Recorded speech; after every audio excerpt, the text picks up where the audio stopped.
it's important for us to understand the ins and outs of travel, I think, because we want to find out whether or not it's something that actually makes us happy or not. Does it benefit us? Also, it's important to find out whether or not by traveling, we're having a negative or positive influence on the environments that we do visit. And it also, thirdly, I think it raises questions about the relationships between those of us who are privileged enough to travel by choice and the people whose lands we are actually visiting. I mean, what kind of relationship is there between hosts and travelers? That was today's guest, Dr. Andrew Stevenson, who is the author of the book, The Psychology of Travel. And you just heard a few of the big questions we'll explore today. Dr. Stevenson is a senior lecturer in psychology at Manchester Metropolitan University. And as a cultural psychologist, he is in the unique position to help us unravel some of the mysteries of travel from an academic and a psychological perspective. Some of the things we get into today, we get his advice on managing travel fears and anxieties, how to use travel as a tool for self-development. We explore some of the dilemmas of cultural integration. How much should we maintain our own cultural heritage when we're traveling or living abroad versus integrating into a new culture? Why is travel so memorable? How does travel change our perception of time? We get some perspectives on travel in the age of eco-anxiety. That's a term I never heard until I read this book. And we talk about some of the psychological factors behind different kinds of travel and so much more. Tons to unpack today, and it's happening in this episode right now. So buckle up, strap in. Thanks for being here, and welcome to the Zero to Travel podcast, my friend.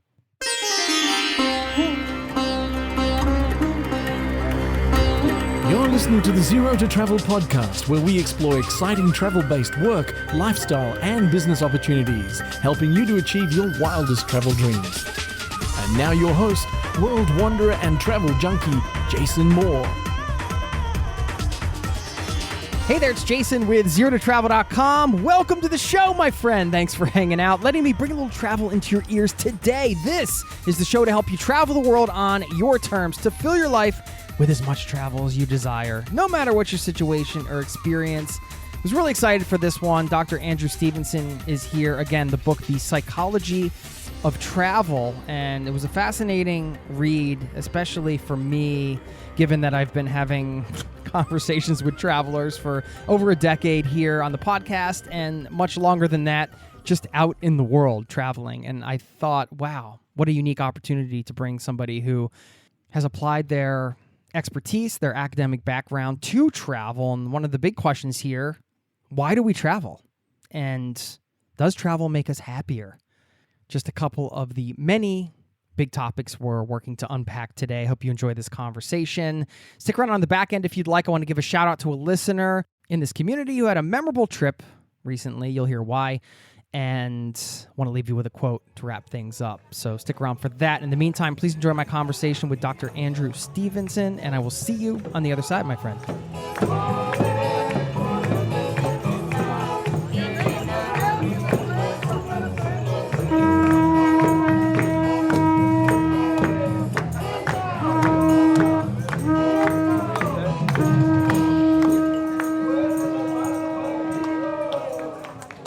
Yeah, whereabouts are you?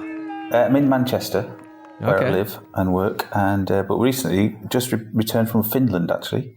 What were you doing over there?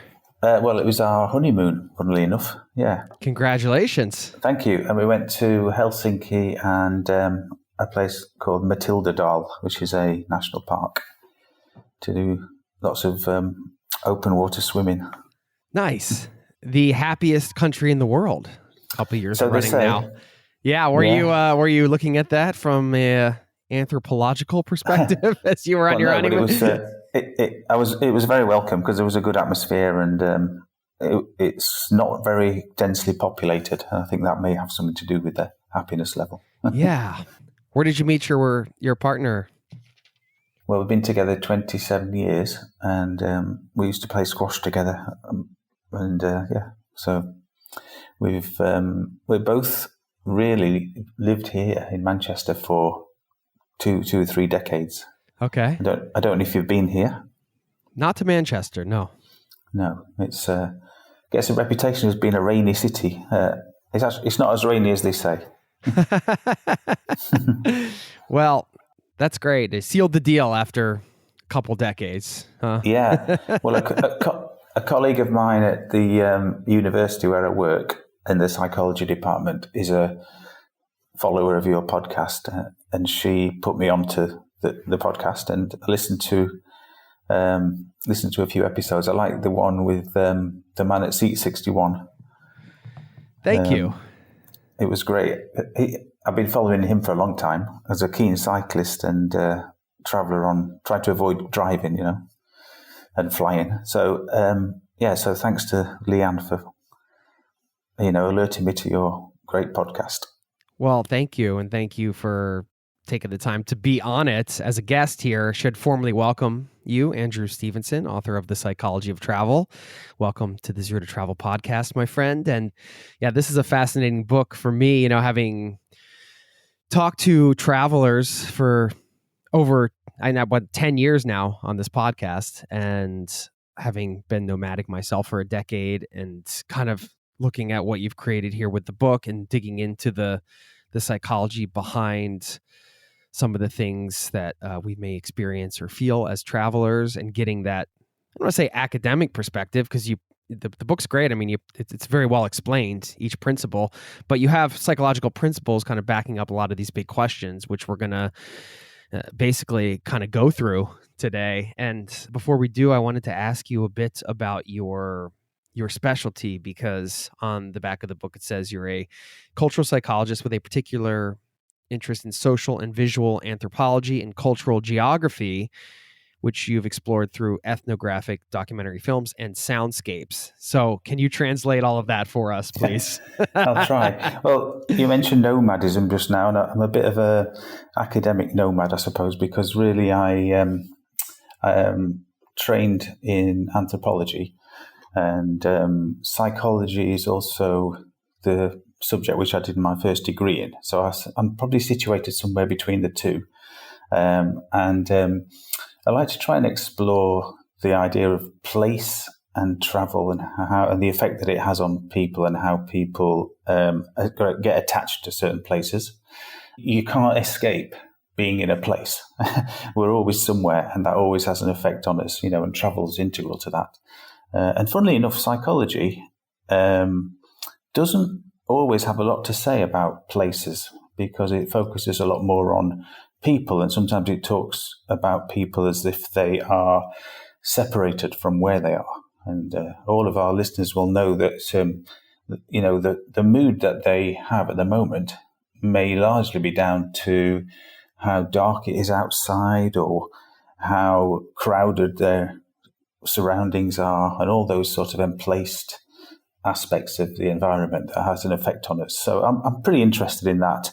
And the other thing that you mentioned there is the idea of culture and place are related. And I'm also interested in the way in which people from different cultures develop different lifestyles and habits and so on. And in the case of travel, funnily enough, we should remember that travel is often something which is quite exclusive to certain cultures, and there are lots of people in many cultures who don't have the opportunity to do tourism. So it's easy to forget that sometimes. Absolutely. I'm really glad that you brought that up right here at the top. I think it's important to acknowledge that psychogeography, is that a bit of what you're describing? And I know in the book you said, quote, it's just as people affect places, places affect us as we move through them. And it's that sort of dynamic. Yeah. Psychogeography is a word which is made up of two words that have been sellotaped together, really. And it's got a couple of different meanings, but really it's about how we understand and change the places around us as we live in them. Sometimes we think that places affect us, but of course we've got to remember that we also leave our footprints, and we leave our environmental footprints all over the world, and we have to think about the relationship between people and places as being reciprocal, and that's, I suppose, that in one way is what psychogeography is about. What's the link between how we live and the environment around us? Why is that disconnect there so often for human beings in terms of consideration of the place we're in impacting us, as you mentioned, kind of writing that off and being in our own bubble in some ways as humans, which is can happen quite often. I feel like maybe it's just the modern day or whatever. We're not living off the land or however you want to describe it. But for some reason, I feel like we are not always aware of the fact that we are truly connected to everything and it's affecting us at the same time. Why is that? Yeah, it's a good point. I mean, this whole idea of connectedness is very important. But when we think about raising our consciousness about the effect we have on our environment, bubbles is a very topical word, isn't it? Because we were sort of invited to live in bubbles when we were in the pandemic recently, and we were seen as a good thing, to be able to, in a way, separate ourselves from our neighbours and those people around us. But outside of the pandemic scenario, we often travel in various types of bubbles, don't we? Like our vehicles. We can see the world as it flies past our windscreens, but we don't often always fully immerse ourselves with the senses in all the places that we go through. And so I think that's one of the reasons why we sometimes feel a bit disconnected. And also, if you think about I'm just thinking about the concept of like the package holiday, for example, which is one way of traveling. That's kind of a bubble in itself, because we sometimes pay companies to shield us from aspects of the cultures that we visit that we don't want to immerse ourselves in. So sometimes that's a privilege, but also just reduce the amount of connectedness. But there are lots of different ways of traveling, and not all of them are so separated as that one. Just one example. Yeah, you're right. I mean, this is something I was talking about yesterday during a conversation. Because I talked to somebody who had done these really epic trips, tens of thousands of miles. They did one on 25,000 K on a bike, and then over 3 years, and then 10,000 on a sailboat, and then they did a huge motorcycle journey from Spain to Cape Town, and all of these modes of transportation change the bubble, or maybe break the bubble in some ways. If you think about biking, you're really engaged. I mean, you can only go through a village so quickly on a bike. I mean, that is such a good point. And bikes are a great example of this. I mean, I've always been a keen cyclist, and one of my favourite trips, this is way before I started studying the psychology of travel, really, but one of my favourite trips was a bike ride across Malaysia. And when I started in Kuala Lumpur and went up to Georgetown, it took me about 5 weeks. But the thing that this was in 1999, I think, and what kept coming back to me throughout that journey was the fact that I was obliged to engage with not only the destinations, the famous bits of Malaysia, if you like, to the outsider, but I also had to engage with every stretch of road in between. And it kind of meant that I was much more engaged, I think, in the totality of the journey as much as the destinations. And, that's one way of traveling, and I was comfortable with that. But I guess it's a bit of, you expend a lot of energy doing that kind of traveling. And for some people, they prefer instead to, for example, visit Britain and go to Edinburgh, London, and then go home.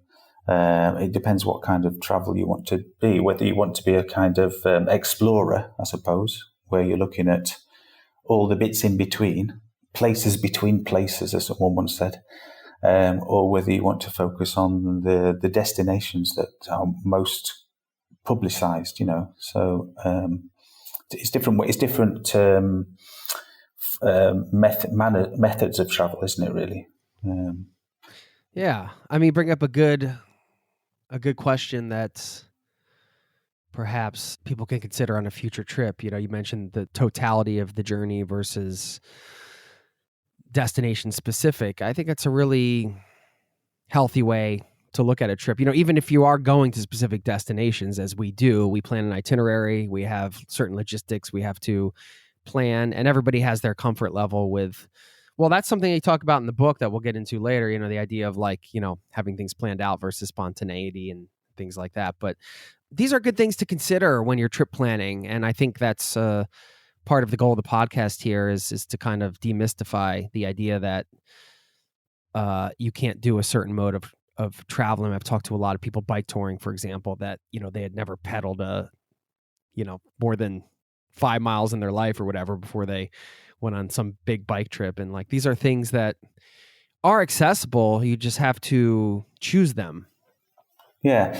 And you're inevitably going to find yourself in places where tourists are quite rare, and so the response and the relationship that you will have with the hosts in those particular locations is going to be slightly different than if you were visiting a place where tourism was commonplace. And so I'm thinking about, on my bike in Malaysia, I just remember going through sort of smaller villages where if you get off your bike, people will come to you and talk to you and maybe ask you questions and, look at your bike, those types of things. But of course, if you were to cycle, for example, through London on your bicycle, which actually isn't as dangerous as it sounds because they've got quite good cycle lanes in London, but you certainly won't attract any attention or curiosity. Do you know what I mean? So it's that different kind of response and relationship that you get, which is in some ways a function of how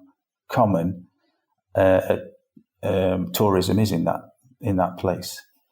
When I was going back to this bike tour, I wasn't planning to talk about this, but it seems to be quite a good example. I mean, I remember also meeting quite a few people who were doing backpacking on that same route, but I was also cycling in between those routes, and their experience was quite different, I think, because they tended to hop between certain destinations that had been identified in the Lonely Planet guide in the days when we used to use paper guidebooks. The recommended ports of call along the journey were identified, and I think there was that kind of hopping between identified places, and I wasn't really able to do that because I couldn't avoid it.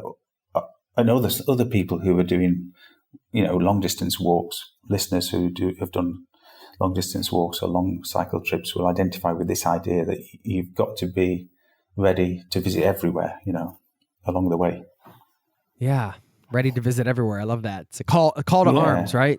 You're ready to visit everywhere. Yeah, I mean, that's it. You just described another bubble, the backpacking bubble, you could call it, right? But I mean, I think I've done that. I've been that backpacker, and I think that you have choices along the way. It's not black and white, right? Like you can be aware of the bubble you're in and still make a conscious effort to get outside of it. I mean, this is the same there's the expat bubble, people call it, right? You can go to a place where a lot of expats live and you can hang out with only expats and, be a part of that scene and not take the time to foster those deeper connections with locals that live in the community.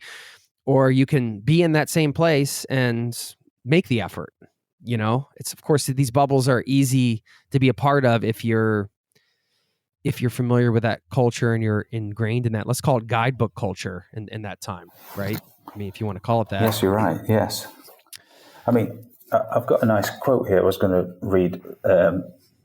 And one of the distinctions that people often make is, and I think this is what you've been referring to here, is the difference between a traveller and a tourist. And they often say that travellers are what we call ourselves and tourists are what other people call us, and so because a lot of us like to think of ourselves as travellers.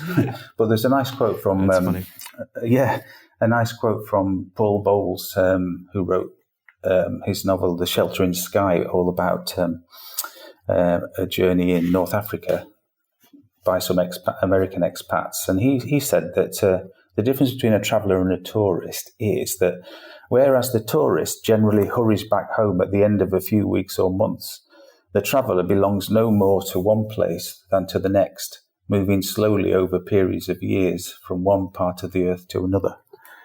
And I think that's, that's a nice way of putting it, really. It's a bit more of a commodity being a tourist, isn't it? Whereas the traveller is a bit more of an explorer, maybe. Well, we're going to get in some of the questions that you address in the book. I mean, even on the back book, you say, why do we travel? Our holidays good for our health? There are all these questions, and you have them supported by psychological principles, which is fascinating. Before we get into it, I had a couple more questions for you. First of all, I guess I would say, why is the having an understanding of the psychology of travel important? Like, what can it do for travelers? That's a good question. I've said to a friend of mine who maybe read this book, but don't read it actually while you're on holiday, because you might start to analyse a little bit too much what you're actually doing while you're travelling. But I think it's important for lots of reasons, really, because travel's such a common part of many people's lives. And by the way, we should point out that travel doesn't just mean tourism. There are lots of people who travel for other reasons, whether it's to do with migration or study or work and so on. Okay, most of travel may be tourism, but there's lots of travel that isn't tourism. So it's important for us to understand that, the ins and outs of travel, I think, because we want to find out whether or not it's something that actually makes us happy or not. Does it benefit us? Also, it's important to find out whether or not by traveling we're having a negative or positive influence on the environments that we do visit. And it also, thirdly, I think it raises questions about the relationships between those of us who are privileged enough to travel by choice and the people whose lands we are actually visiting. I mean, what kind of relationship is there between hosts and travellers? One nice piece of research suggested that people tend to get on a lot more positively with the hosts of the places they're visiting when they are of equal status, or they see themselves as equal status. And you just talked about bubbles, and when we manage to step out of those travel bubbles and maybe socialize with people on an equal footing, maybe visiting people's houses in the places we're visiting, that often can have a good effect on reducing prejudice and developing understanding between cultures. Conversely, when we visit a place and the only people from those cultures who we ever meet are the people who are cleaning our hotel rooms or serving us drinks, that doesn't really help us that much to understand those cultures or reduce prejudice. So travel does have an effect on how we view people from different cultures and how we are viewed by different cultural groups. So there's lots of reasons, really, Jason, why the psychology of travel is important. Although, I'm not suggesting that you analyse these things while you're actually on holiday. Yeah, I just thought it was important to address, because as we go into this, it's nice to know what travelers have to gain from some of this knowledge personally. And one other thing is just kind of trying to assess. Maybe this is a question that will help assess this. This will be clear in a moment, but I'm wondering, you mentioned the impact of a place on a person, and for some reason I think all travelers have experienced that feeling where you get to a place that you've never been, and for some reason you just feel good there. It feels like it fits like a glove. You don't know why. Other places, maybe, it takes a little time to get under the skin of it. Maybe you feel a bit more comfortable with it later. Other places, just like, I don't need to go back there for whatever reason. And some places you just feel that fit pretty quickly, I should say. Maybe not right away. I'm just wondering about that feeling. Is that rooted in psychology, or, the underlying thing I'm trying to get out here is Andrew, where you're at on the woo-woo scale. Well, it's funny, really, because, in the contemporary culture of how many stars did it get, this kind of idea that when you go to visit a place, the TripAdvisor attitude of, I'm going to give it 5 stars, it's a great place, or I'm going to give it 1 star. There's this, there's often a quickness to judge a place, isn't there, and say, oh yes, that's a good place, or that place isn't so good. And as you just said, it takes quite a long time for it to get under your skin, or for you to get under its skin, I suppose, and develop a feel for a place. And too often, I think, personally, that when you go to visit a place for a couple of hours, you've almost not got enough evidence to say what kind of place that is. And if you think about a phrase like, the people in Norway are really nice, I mean, that phrase doesn't really work at all, does it? Because there are lots of different types of people in Norway, as there are in every place. And it takes a long time to really get to the stage where you can actually make an evaluation of a place. And psychologists often talk about something called mindfulness. It's a therapeutic technique, often associated with breathing and yoga and that type of thing. But really, mindfulness in travel is about paying attention to your surroundings. So you might think, let's listen to what's going on here. Let's listen to people talk. Let's look at observe what's going on. Let's engage with it physically. Let's go for a walk, those types of things, but with suspending judgment. So in other words, don't give it 5 stars yet. Don't give it 4 stars yet. Wait till you've been there for a while and give yourself time to make a judgment. I think really that goes some way to help answering our question a little bit about understanding how we judge a place, and how we assess a place, is maybe just try to be a bit more mindful, because you don't have to give it a mark yet. Or ever, maybe, but it's it seems like a natural thing to do is to fall into the comparison trap, right? Yeah, start comparing it. I don't know. Can you explain that from a psychology perspective, or and how do we? Is there a practical exercise we can do in our minds to help us through not doing that, so we're not doing the rankings? I think often there's a genuine altruism here, where we often want to help people by recommending things to them. And so if someone says to you, I'm going to Norway for a few days, there's almost that, and it's out of kindness in some ways, or maybe a sense of belonging or wanting to feel useful. Go to this place, but maybe don't go to that place. And so there is this element of comparison or an urge to recommend or to give advice. And, we've got to remember that different people like different things. And if someone tells me that a particular town in Norway isn't very nice, that means that I'm probably going to visit it with lower expectations, obviously. Yeah. You've already been tainted. Yeah, exactly. And so in a way, I maybe would advise people to describe some of the things in a place if they're recommending them, but without saying it's not very good. Don't give me your evaluation. Just give me a description of what it's like, and then I can perhaps think about whether I like it or not. So I would try to be more mindful. It's not easy to do, but to try to be more mindful in that we can maybe just suspend judgment but still describe something. I don't know if that answers your question, but that's what made me think about when you asked the question. There's a fine line between planning and researching, and then also letting all of that research influence, I suppose, your expectations, your judgment, as we mentioned, perhaps being tainted because you read 3 blogs that said this place was not good and only one that said it was good. And listen, you can't totally set these things to the side. This is part of, you're going to come across information as you're traveling, as you're planning a trip, as you're traveling. Yeah, of course you are. You're going to have conversations. People are going to share. I mean, there's that innate feeling as a human. You get excited about something, let's say even just a movie or something, and you know somebody and you know them well, and you think they would really enjoy it. And then you want to share your love of that with them, because you want them to have that experience that you had, because you care about them and you think that they're going to resonate with it. And you got to see this, you're going to love it. And it's just like, it feels good. And that's what humans do. We share. Right? We do. I mean, travel is often an innately social activity.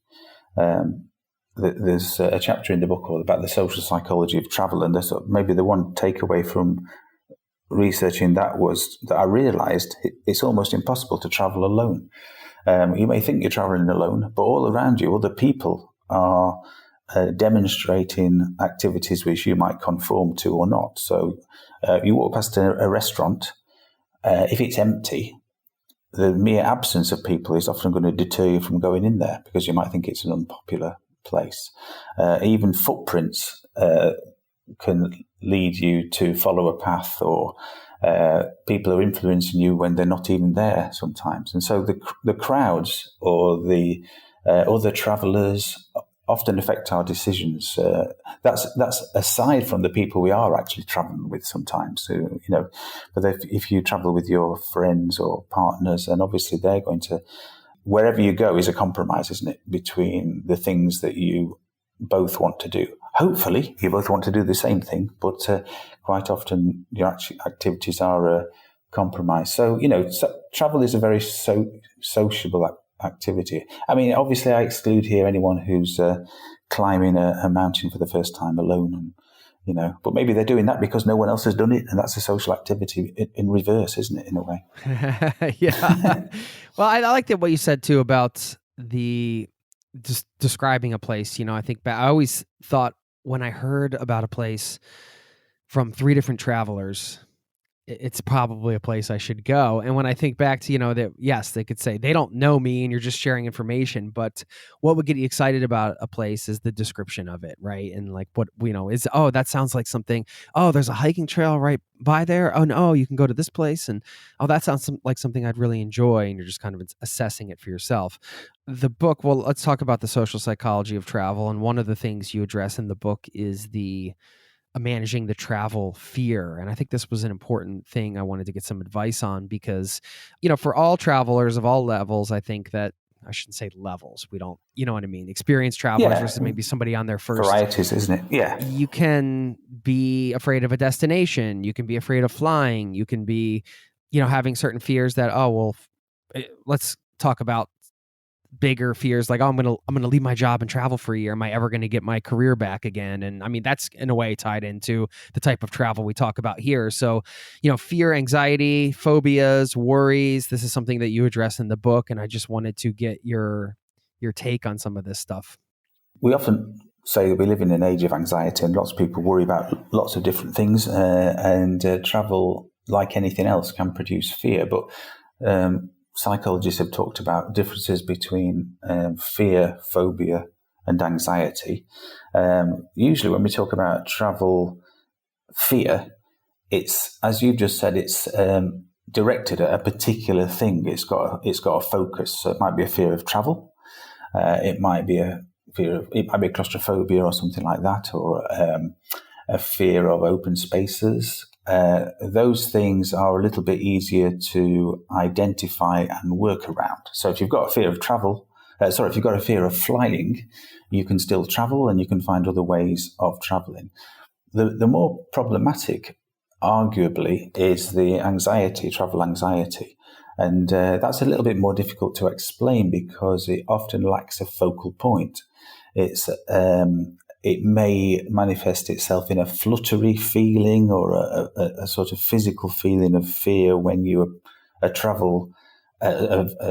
trip is within a few days or something like that. But it's very difficult to point your finger at what it is that's causing you the anxiety, and that's a little bit more difficult to manage. And a phobia, I think that's just a kind of a clinical category of a fear. Like fears, phobias have particular foci, if that's a word. So, for example, they might have a fear of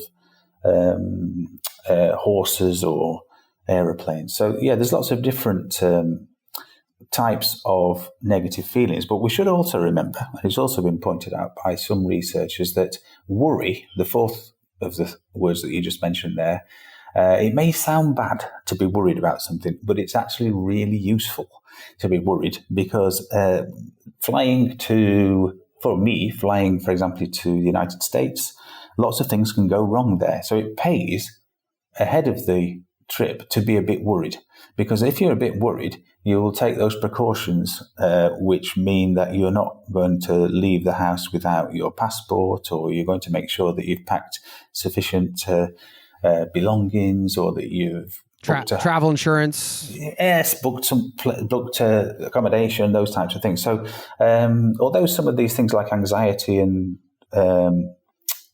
fear are problematic, worry is a jolly good idea in general, because it leads us to make slightly more positive plans, really.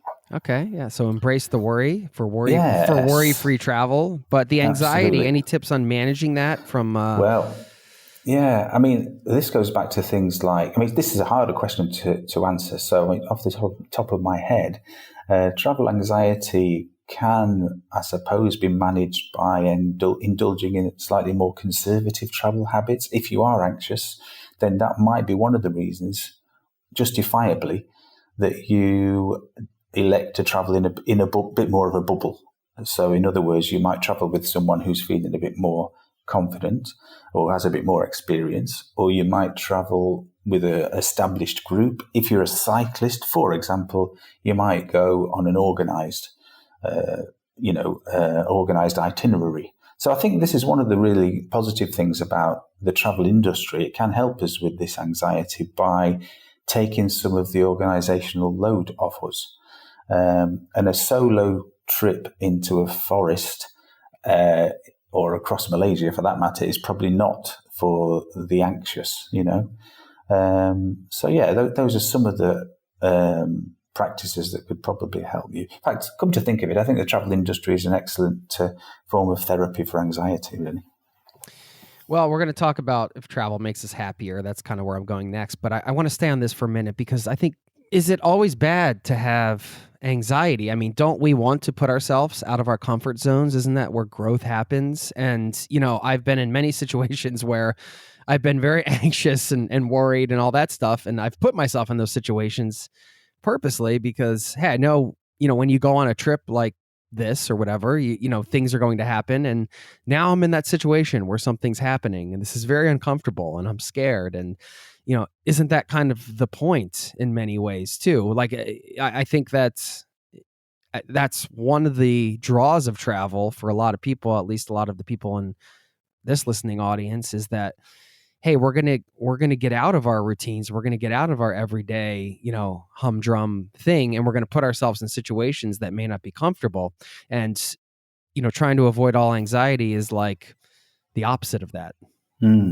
Yes, I think you're right. I think there is definitely such a thing as, I've talked about positive worry already, but positive anxiety can be associated with the learning process, can't it? I mean, if you go to school and you're learning a new skill, there's always that period where you think, "Oh, I don't know if I can do this," and obviously you need to go through that as part of the learning process. And I think traveling is also a good analogy for that as well, because when you're traveling, inevitably you're going to find yourself in places that are unfamiliar, and unfamiliarity is one of the things that provokes anxiety. The question is, how do you respond to that? And those people who are sort of maybe thrill seekers or maybe travel for adventure, those are the people who may relish that type of anxiety, and they may travel for reasons which are known as eudaimonia travel, which is kind of means self-improvement, really. So in other words, you're going to travel not just for fun, or relaxation or familiarity, but because you want to test yourself a little bit and maybe learn something new. For example, I was in, I do some research in Guatemala, and so quite often I visit a town called Antigua, with some of your very popular with travelers, especially from the United States. Beautiful place. It's a lovely town in a city. It's a city in Guatemala.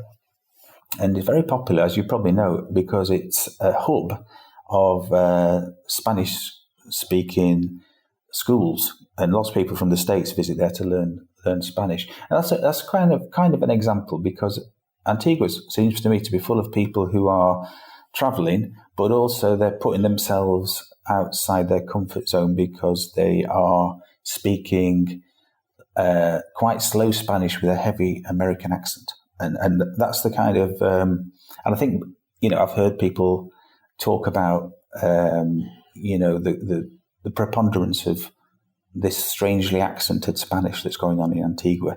But, if you do that for a few weeks, or for a few months, then it might feel uncomfortable, but then you'll start to feel a bit more fluent and confident. And that's quite a nice example. I mean, Antigua is a bit of a bubble. because there are lots of other people from the States trying to learn Spanish as well. But it's a bubble where lots of people are simultaneously feeling a bit uncomfortable, and then you can come out of it and you've learned something. So that's quite a good example of traveling for self-improvement. It's I guess it's not an extreme sport like free, what's that, climbing without ropes called. It's not like that, but it's putting yourself in a testing situation, I think. Yeah. Well, this is tying in with that question. How does travel make us happier? Does it? And you mentioned the eudaimonic. How do you pronounce that? Eudaimonic. Eudaimonic well-being. Yeah. I know I in the usually book. try to avoid pronouncing it, actually, and I usually say self-improvement. But anyway, yeah. Okay, well, eudaimonic well-being versus hedonistic well-being. Hedonistic being fun, enjoyment, indulging, let's say, and eudaimonic being purpose, fulfillment, and that sort of thing. And these are the dual principles that you bring up to kind of support this idea that travel makes us happier. But I was wondering if you could dive a bit deeper in this. Not that anybody listening needs another reason to travel, but if you could tell us from a psychological perspective why travel makes us happier, we're going to take it, Andrew. We're going to take it and run with it. That's fine.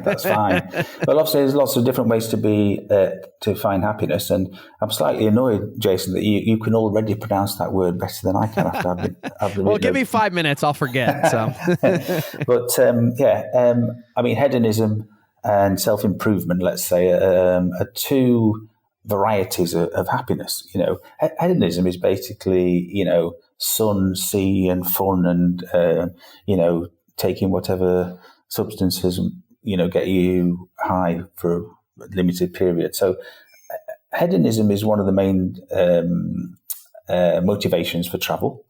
And lots of people travel for that reason. But the other type of motivation for travel, which has been identified, is this idea of self-improvement. And really, I think one thing we can learn about this, what I learned when I was writing about this, is that I realized that there aren't two different types of people. There aren't hedonists versus those people who are trying to improve themselves.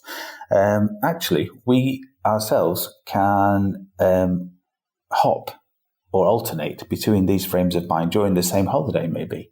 So we all know what it's like to go out and go to a party, and you might feel very hedonistic for 3 or 4 hours, and then the morning after you might go to a museum and learn about an artist, or try to learn a language, that type of thing. So it's not about different types of people, but it's maybe about different types of activities, and both of which can bring us an amount of pleasure and fulfillment. So that's one point. The other point that struck me about this when I was thinking about it and reading about it is that what we would really like from travel is not just for it to make us happy while we are traveling, but for that happiness to have a bit of a projection into the future. So we'd quite like to come home from our visit to whatever place it was and still have a residual happiness. And it seems to be, from a lot of research that I read about, is that although we can't say that self-improvement is better than hedonism, it does seem that those people who err on the side of self-improvement do tend to report longer lasting feelings of elevated well-being after they return from their travels. So that's just a thought, and this sounds a bit pompous, really, doesn't it? It's not that I'm saying all you've got to do is visit museums, learn languages, and learn how to cook Mexican food while you're traveling, but those types of experiences are important for perhaps longer-lasting well-being. I mean, you can carry on your Mexican cooking when you get home, can't you? You can continue learning your language. So I think it's important, really, to maybe alternate between the two a little bit.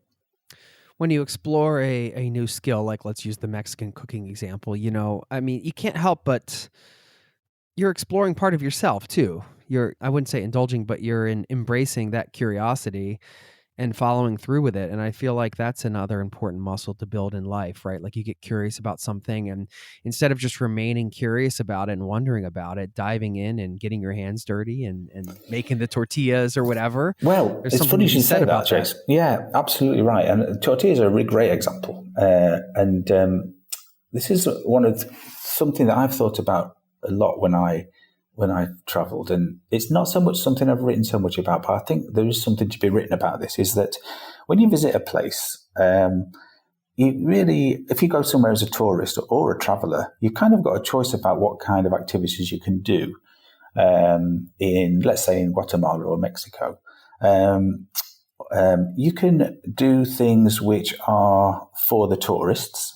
So you can visit a famous palace or go and see a famous volcano. But also you can indulge in what I'd like to call everyday activities of that culture. So learning how to make tortillas is a great example, because in England, where I'm from, we don't really know anything about tortillas. In our supermarkets, we have not really. We know we've got wheat tortillas in the supermarket, but of course, you go to Mexico or Guatemala, the tortillas are made of corn, and the process of making them is pretty interesting. And they have these fascinating tortillerias where they make tortillas, and you'll hear this sound as you walk past. Wonderful them. sound. It's not applause. Yeah. It's the making of the tortillas. Now, what you just said there about getting your hands immersed in a culture is, I think part of this self-improvement and part of this embracing of local culture is taking part in everyday activities of that culture, learning how to make tortillas rather than maybe visiting a Mexican restaurant just to eat them, So those kinds of activities can really lead to longer lasting feelings of connectedness with the places that you're visiting. I've got another example of this, actually, that I thought about when I went on holiday to Iceland a few years ago, to Reykjavik.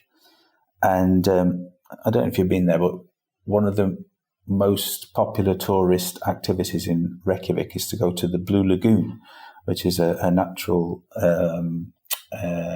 it's a heated outdoor Hot pool. springs. Yeah, exactly. That's the word I'm looking for. Heated hot springs. It's really popular, and it is very nice. But essentially, it's something that is something for tourists, really, or visitors. But also in Iceland, in Reykjavik, simultaneously, there are some really good local swimming pools, which the locals go to. Now, I'm a pretty keen swimmer, and I was very conscious of the difference between these two activities. Both involved immersing yourself in water, but in one of them, you were doing something very mundane. You were just going for the daily swim up and down the lanes. There hadn't been any publicity about it. It was quite hard to find out about, but the only people there were pretty much Icelandic people. Now, I really enjoyed that a lot, and I felt a little bit more connected while I was doing it. Whereas I've got a kind of natural aversion to things that are just for tourists, and I felt a bit uncomfortable. And I couldn't really swim in the hot springs anyway, because that's really not what it's for. It's for Nobody's going to tolerate your lane swimming at the Blue Lagoon, Andrew. Forget that. People are drinking beer in there and stuff. So, it's just an example of you can be in the same place, but the audience for activities is very different for different types of engagement into it, really. So, yeah. On the subject of travel as self-improvement, before we get off this, I'm just going to use a specific example, and I'm just curious on your thoughts. Let's say the person that is taking a career break. I think this is a good example because there's a real intention behind it, right? And perhaps that person's in a place where they're like, I don't know if I want to do this anymore. I might want to come back and do it. I might want to pivot to something else. I need some time to just kind of explore, and I'm going to save up some money. I'm going to quit my job. I'm going to travel for a year. And I'm going to explore the world and learn about myself. And I'm really going to lean into travel as a tool for self-improvement and kind of have that expectation that it's going to transform me in some way. And I guess that's the part I'm curious about your thoughts on, the expectation piece. And I think travel is a great way to do this, because you're setting up a block of time and a container in which to explore yourself in this way and what you might want in the next phase of your life. And also you're giving yourself the physical distance to kind of break free of perhaps the cultural norms or the routines of every day. And that does something to your brain as well, which I know I'm sure that's going to come up here in this conversation. We have a lot to get to, man. We do. Yeah. Yes. So, in that instance, when your intention is to use travel as a transformative tool, is there, in your opinion, and psychologically speaking, I guess I should say, or academically speaking, is that a healthy way to approach it? Like, if you were looking at the spectrum of, full intention of self-improvement versus I'm just going to be open-minded and see what happens, and kind of like let this develop, and I have this intention, but I'm not going to like try to put too much pressure on it. I'm just wondering, like, what, everybody's brain works differently, of course, but like, what's sort of the healthiest way to kind of approach that? Yeah. Well, quite often that kind of break or moratorium, if you like, in your life, where you might decide you want to go somewhere for 6 months, people approach that in different ways. And I don't want to say that one way is better than another, but one way of doing it is to focus that moratorium, that break, on gaining a connectedness with a particular location. Now, you've got to remember here that I am by training an anthropologist, and what anthropologists tend to do, this is actually a bit different from psychologists, is that they tend to have what's called regional specialities. So in other words, they tend to latch on to one place and they get to know that a hell of a lot, right? So actually anthropologists aren't that well travelled, but they tend to go to one place a lot and get to know it a hell of a lot. So I do have that kind of mentality. So for me, if I was looking for a break and a period of self-improvement, I would probably think about the best way to do it would be to really get to know a particular culture, or go and live in a particular place for long enough so that you could almost be, not, I wouldn't say go native, but at least become really familiar with the language and norms and customs of that place, and maybe work there as well. Because you do feel differently when you're working in a place than you do when you're visiting a place as a tourist. Because if you work in a place, you're almost forced to engage with the sort of the daily routines and the bureaucracy and the lifestyles of that and the norms of that particular culture. And I think that's a really good way of getting to know a place and yourself personally. Of course, the other way of doing it, I suppose, is to do one of these sort of whistle-stop world tours, where you tend to find out a little bit about lots of different places. Personally, for environmental reasons, as well as for reasons to do with immersion and engagement with a particular place, I would favour the previous one. You can find out an awful lot about yourself when you really start to learn about a particular culture. But that answer that I've just given has a big asterisk next to it, and it's basically that it's been given by an anthropologist, because that's kind of the way we think a little bit. Yeah, no, that's great that you mentioned that up front. And I mean, I've had both of those experiences and I've gotten a lot out of both of them. And perhaps, that was different seasons in life, right? There was no way I was not going to run from place to place and see as much as possible at one point. That was just like the mode I was in. But maybe, hearing you, it's if you had to recommend one or the other, maybe perhaps the happy medium is this concept of slow travel, where you're perhaps spending just more extended time in various destinations. You get to see some places, but also stay long enough where you get the feel. I mean, this kind of, I'm jumping ahead here in my notes, but this was a fascinating chapter for me as an expat living in Norway, and the chapter on dilemmas of assimilation, separation, integration, and marginalization, and this idea of push-pull. This was really interesting because I'm a Norwegian citizen now, and I'm just going to use my own personal example, but I think other people listening can relate to this idea where you're carrying around your culture and you have it all in your head, but you're not in it anymore, right? But you are a byproduct. You're a product of your culture. These questions you brought up in this chapter, how much do I want to maintain my own cultural heritage when I meet new people? There's this idea, right? Where you start to understand how how the locals operate. Like here in Norway, everybody's maybe more calmer, speaking in a much different way than, on the East Coast in in the United States. And then the other question you brought up is, how important is it for me to integrate into another culture? And then there was the biculturalism idea that where you have you're fluent in two cultures, which I think that was describing me a bit more, and the effects of that on an individual. So there's all these. I'm throwing a lot out of you because I don't know where you want to start, but I mean, this is a thing that travelers experience, right? Like you're in a new place. I mean, I think we all do in some way. You start to you become, all right, let's say for a conscious traveler, you're trying to be respectful of a culture. So you start to adapt some of those behaviors. You're not going to necessarily stand up and do the thing you would do in the middle of a bar in America in another place, because they don't do that and it would be obnoxious and rude or whatever. And, so you start to adapt your behavior and you're basically integrating to that culture, and just all these questions around this push-pull and these dilemmas. I just would love your thoughts on this topic. Well, I'm glad you've gone in this direction, because this is perhaps the chapter which is most about traveling rather than tourism. And this really addresses travel in the context of things like migration and working abroad. And one area that's quite close to my heart, because I did my PhD about it, is the experience of international students. They're quite an interesting group of people, because obviously they tend to spend a year or maybe 9 months in a different culture. We have quite a lot of international students here in Manchester, and I'm fascinated by their experiences. And they obviously they're central to this process you just described.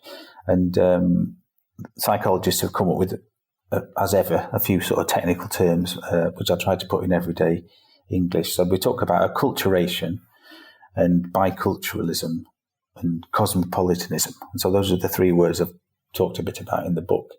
But acculturation, really, it just means what happens to you when you move from one culture to another, either permanently or for a few months. This isn't relevant to tourism so much, because however much you immerse yourself in another place for a week or 2 weeks, I don't think acculturation is going to happen much. So if you're there for 9 months, acculturation is really about, as you say, how much do you embrace or resist a change in the norms, beliefs and values and lifestyles of the place that you are visiting. Do you, for example, try to retain your own sort of cultural identity as much as you can? Now, one way to do that, I suppose, I'm just again using the international student as an example, and we're coming back to bubbles again here, I'm afraid, Jason, so much about bubbles here, is one way to do it is to maybe live in a hall of residence only with people from your own cultural group, attend a course which has lots of people from your own language-speaking group in it. In other words, sometimes universities make it, in my view, a little bit too easy for people to spend a lot of time within their own group, and it often doesn't give them the incentive to explore so much. So that's one way of doing it. And I guess perhaps the more common way of acculturating is the halfway house version, which is kind of integration, where obviously you retain your love of, I was going to say English food in my case, if I was an international student, but English food is not a great example of anything. But let's just say I still support my football team and watch the football games while I'm abroad. But I, at the same time, I do try to learn the new language. I experiment with Mexican food in this particular example. So you're doing that, retaining your own identity, but exploring, experimenting with other norms and values. So that's the kind of most popular, and research suggests the most healthy strategy in terms of having positive attitudes about the culture that you're in, if you see what I mean. So prejudice against different cultural groups tends to reduce if you at least partly integrate and experiment. No, you don't have to wholly do it, but if you partly do it. And I think that's a good strategy for a long game, like being in a different country for 9 months or 12 months. What do you think the benefits of that are long term for somebody that then comes home and lives in their home culture?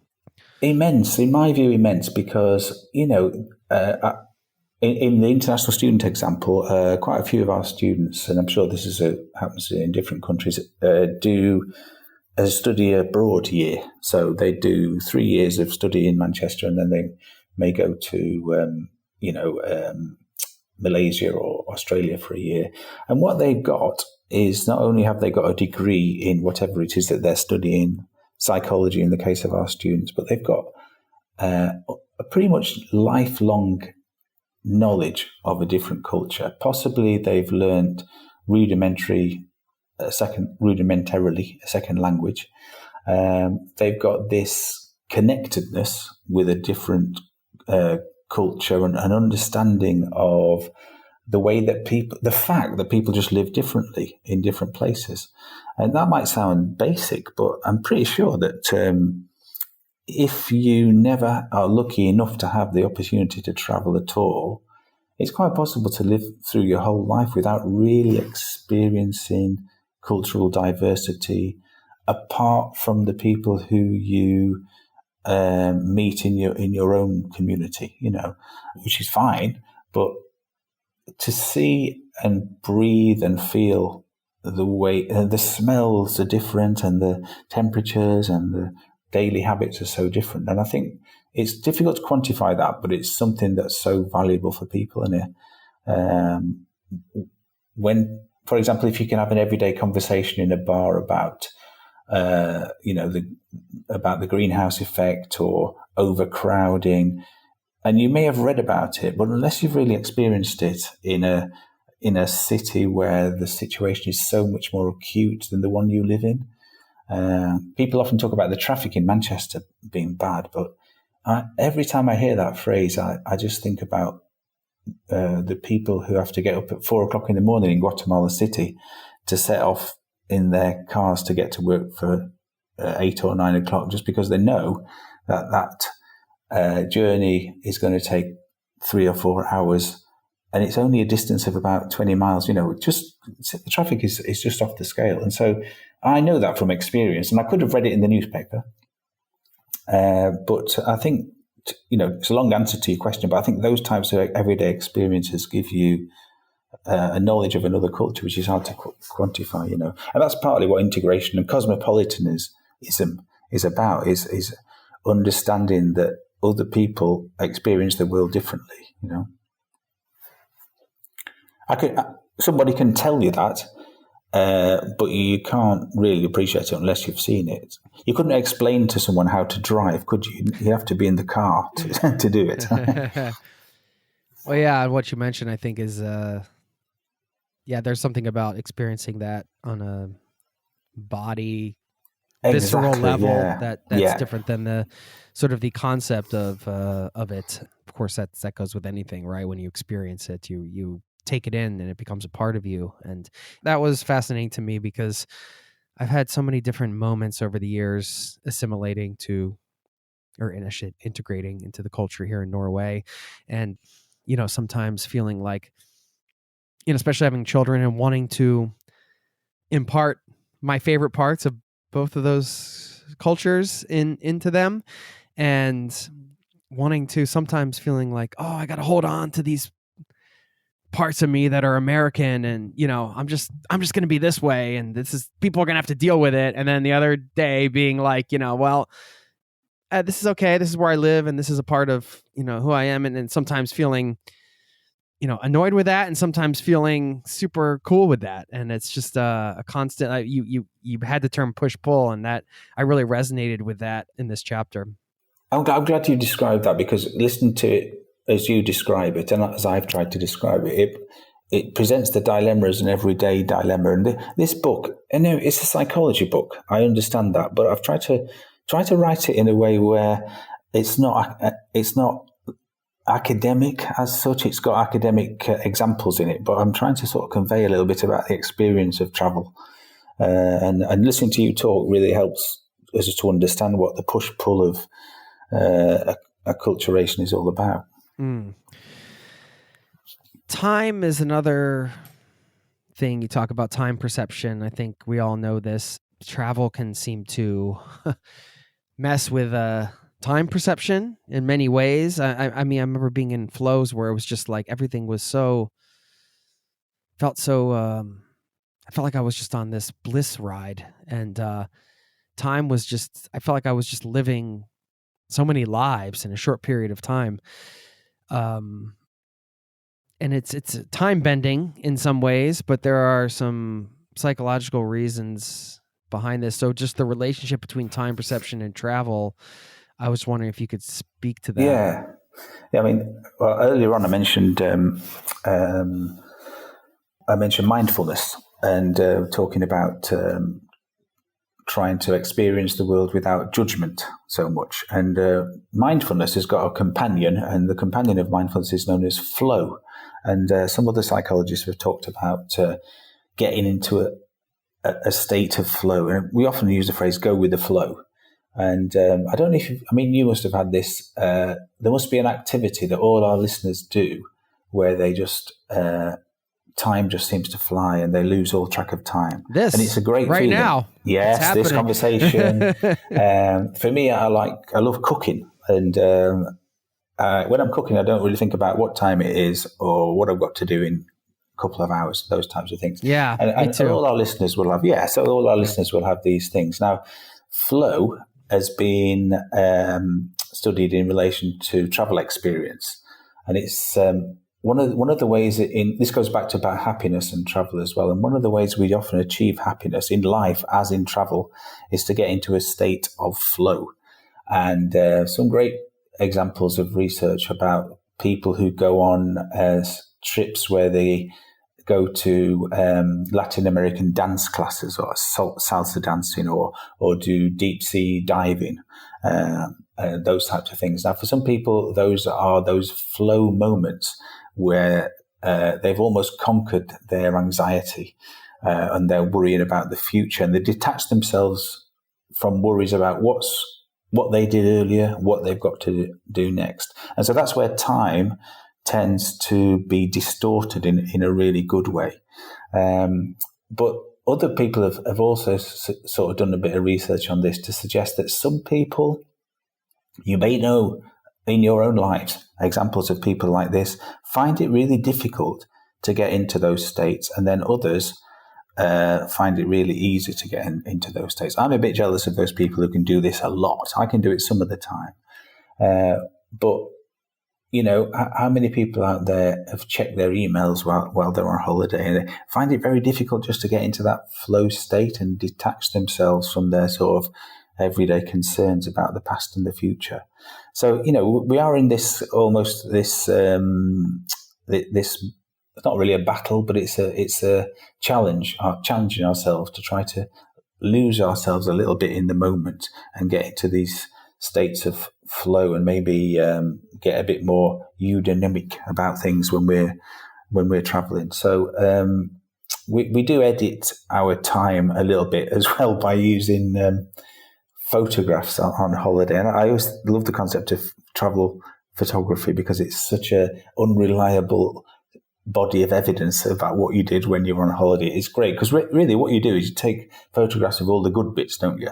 But you don't take photographs of those moments where you're in a queue, or you need to get a new passport, or you've lost something and you're trying to find it. Hold on, we're arguing, honey. Let me grab my camera really quick. Must take a picture of this, put it up on Instagram. So one technique we use to, again, edit time a little bit and publicize our experiences in a very selective way is to use photography, and that's great, isn't it? So the way that we do that. So yeah, there are all these different techniques of distorting time and experience, and long may it continue, I think. Why is travel so memorable? Yeah, well, again, memory, and that relates again to this idea of commemorating our holidays, isn't it? And looking at the positive aspects through photography. But historically, psychologists have studied memory and travel by using concepts like nostalgia and homesickness. And weirdly, 200 years ago, nostalgia was actually listed as a psychopathology, or a neurosis, whereas now we talk about it as just a sort of feeling of sadness for times gone by or places gone by. But memory and travel are connected by these concepts of nostalgia and homesickness. The difference between the two, incidentally, is that nostalgia is quite sad, really, because it's a memory for something that you'll never get back. Whereas homesickness, it is a sadness, but you can rectify it because that place is still there. So, travel is memorable, but we also have memories of the places we leave behind. And I found when I was doing my research with international students from different countries who came to Manchester, I did a study about the experience of arriving in a new place and how people constructed a sort of positive view of this new city they were in. How do you learn a new city? It's quite difficult, really, and it can be quite bewildering. But people often use memories of where they are from to help them cope with a new place. So I worked with a few people from different countries. One person from Indonesia. Now, Indonesia, I think I'm right in saying, I haven't been there, but it consists of about 7,000 islands. It's an archipelago, and there's a hell of a lot of water in Indonesia, in other words. And so when this student came to Manchester, she was feeling a bit homesick and missing the water, I suppose. And so to make herself feel better, she used her memory of running water, and she went to look for some spots around Manchester where there were lakes and water features, if you like. And she went and did some sound recordings of them. And those memories of home helped her feel a bit better about being in a new place. I loved that example because it meant that it showed me that we don't just use photography and the visual sense to document our travel, but she wanted to use sound. She wanted to make sound recordings. And, some people who have sight impairment, for example, might use different senses to engage with a place and remember where they're from. So it's quite interesting. Yeah, psychology is very focused on vision and observation, and we should pay a bit more attention to things like taste and smell and sound, I think. What ends up in our heads in some ways is just an amalgamation of all of our senses come together, right? I mean, it has to be. Yeah, it is. But you raised this a bit earlier on when you said that, quite often we travel in a bubble, and it may be that sometimes we visit places and we don't ever see, we only ever see them, through glass maybe. And maybe what we need to do is get out and, feel the temperature and jump in the water and smell the food a little bit more and make it a bit more of a sensorial experience. So it's important to do that, I think. I like in this chapter, you had the Steinbeck quote, "You can't go home again because home has ceased to exist except in the mothballs of memory."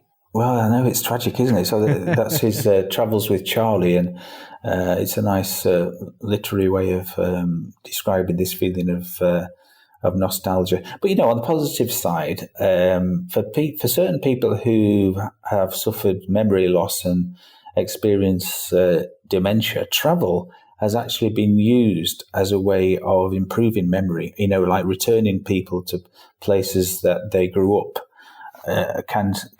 We can use this idea of sort of environmental cues to bring back memories, almost literally. And so that's quite a good sort of example of therapeutic travel. It's almost the opposite of nostalgia because you're actually revisiting a place you grew up in, and that can bring forth lots of interesting stories that you may have thought you'd forgotten. So it can be a good thing in that sense as well. The last chapter in the book, I believe it is, where do we go from here? Travel in the age of eco-anxiety. I think it would be a big mistake not to discuss this, and I just wondering if you could give us a little bit more information on eco-anxiety, how you define that, and just some thoughts, advice, perspectives around this topic.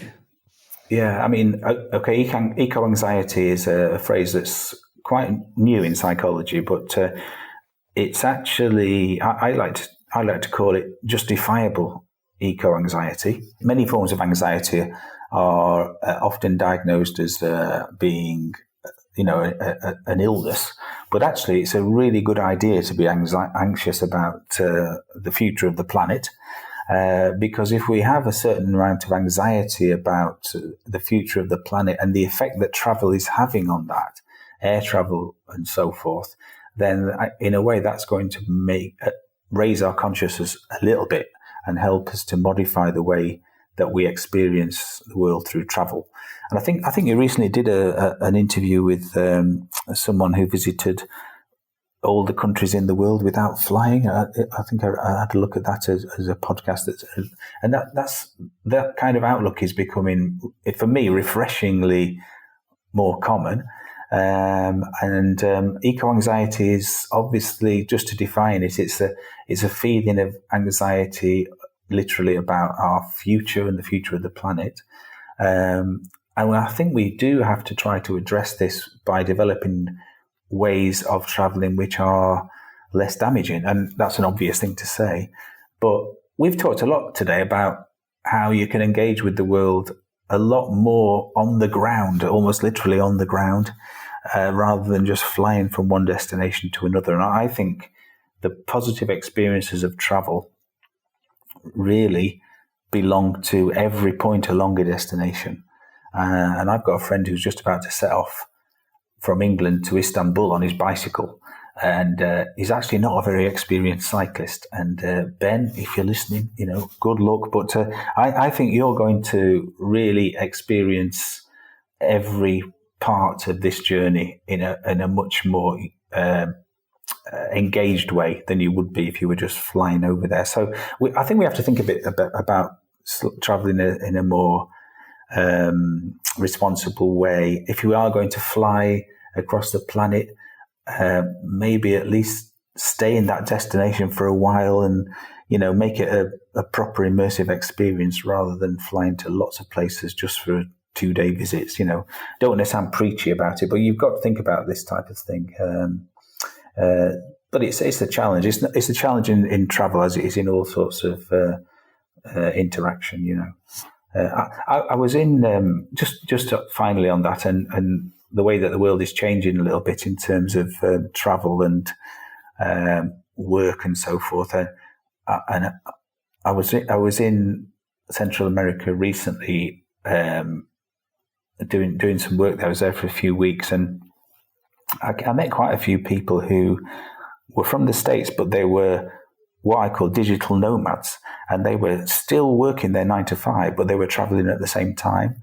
And so this seems to be a new and quite interesting development that seems to be happening a lot more now, where people are, instead of just traveling for vacationing, they're trying to mix travel, exploration, and work. And because we've got our laptops and we don't need our physical offices so much, I think this digital nomadism trend is a definite option for some people in certain professions, of course, not others. But the last chapter is all about the future of travel, and it takes in eco-anxiety and digital nomadism and those types of things, which at the moment we're not entirely sure about, but we're still learning about them, really, Jason. Well, I had a good run as a digital nomad. It's a nice time, and it's we're very lucky at this day and age that we can take our work with us and see more of the world. But I think eco-anxiety is, to me, it's a good anxiety because it's an opportunity. It's an awareness around something that's real, and it's an opportunity to make certain choices to alleviate that anxiety a bit, knowing that you're doing what you can in your own way to kind of make the right choices. Yeah, I think that's the way I'm seeing it anyway right now in this moment. Fascinating book here, Psychology of Travel. Yeah, anything else you want to share in terms of like where to find the book or your website or anything like that? Go for it. Well, I just want to thank everyone for listening, and thanks, Jason, for such a sort of thought-provoking interview. And the book will be easy to find, although it is a very slim volume and it's perfectly portable. As I've said before, it might be a good thing to read, in your everyday life as much as while you're sitting on a beach. But I just hope, we've tried to explain some of the ideas. It's not particularly aimed at the academic community. It's aimed at anybody who likes to travel and to think about travel. So I think that's all I want to say there, Jason. But thanks ever so much. Thank you. I really enjoyed the conversation, and it's nice to know an expert on this topic. So don't be surprised if we have you back on, Andrew. That would be a pleasure. Okay.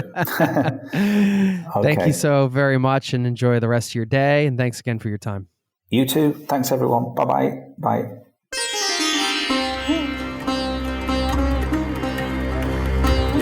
There you have it. I want to thank Dr. Andrew Stevenson for stopping by the show. Again, the book, The Psychology of Travel. We'll link to it all in the show notes. Very cool to chat with him. And I'm going to leave you with one of my favorite quotes in just a moment, one of those play on words kind of quotes that I love. But first, I want to give a shout out to a listener in this community. I, not too far back, put out a challenge to travel with a loved one. And I got an email from Katrina, who said, "Hi, Jason. My name's Katrina, and I'm writing you from Charlotte, North Carolina. I've been listening to your podcast for years. Absolutely love it. And with every new episode, my travel bug grows and grows." Thank you, Katrina. She goes on to say, "My mother and I just got back from a trip to Paris. So your mention about traveling with a loved one really resonated with me, and not to wait to do it. As my mom is getting older, her health is becoming more varied. Nothing very serious, though. We had to take this trip at a much slower pace than I'm used to traveling. I learned that the more we travel together, the more of a caregiver role I step into, making sure she has my arm to hold on to when the walking or all those steps in and out of the metro becomes too much, finding a place for her to sit down when she starts to get dizzy. But even with all of that and other things, we had the best time together." Goes on to say, "I just 100% agree that we should be traveling with our loved ones while we can. Time waits for no one, and we don't want to keep pushing off these special trips." And said some other kind things, but I just wanted to share a shout out to her for making those memories with her mom. And just another reminder, I think it's worth reminding all of us that travel is a great way to make memories with loved ones, as you know. And if you haven't done it in a while, something to think about. Okay. We'll leave you with a quote in just a second. A quick reminder, jason@zerototravel.com is my email. Would love to hear from you. I mean, I share these listener shout outs because I want to invite you to get in touch. If you haven't done so, just say hi. I have a voicemail box you can easily leave a message on. I respond to all of those. And I also have a newsletter. If you haven't signed up, zerototravel.com/newsletter, where you can get a free weekly newsletter giving you some helpful links, some musings, and all that good stuff. So sign up over there for free. Okay. I'll leave you with this quote from Dr. Wayne Dyer, who said, "If you change the way you look at things, the things you look at change." Nice play on words there. Okay, I'll leave you with that. Thanks for listening. And I'll see you next week. Peace and love to you and yours. Cheers. Thanks again. This podcast has been brought to you by Zero to Travel.